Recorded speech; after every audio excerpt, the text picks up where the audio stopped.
नमस्कार जय जगन्नाथ केमिति अछंती समस्ते आशा करे ईश्वर कृपारू समस्ते भल थे।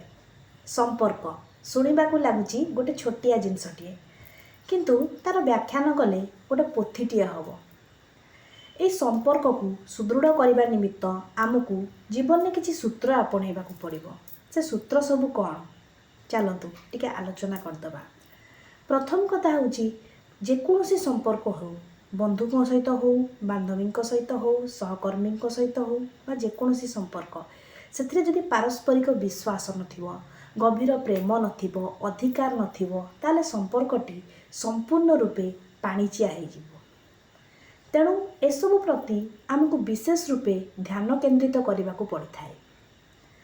प्रेम आंतरिकता भल पाइबा आउ अधिकार एवं सबुठ बड़ जिनस होची विश्वास एसबू जदि मिसीज एसबूर गोटे सुसमन्वय संपर्कटी चिरंतन लगी तिष्ठि रहिले अधारू ए संपर्कटी भांगीज। तेणु आपण जदि आपण संपर्क को सुदृढ़ करने को चाहूँगी जदि आपण संपर्क को सबुदिन लगी चिरस्थायी कर रखा चाहूँगी ताहले ए नियम गुड़ी निश्चित रूपे जीवन में पालन करंतु देखिए जीवनटा केते सुंदर हो संपर्कटी केते मधुर हो। धन्यवाद।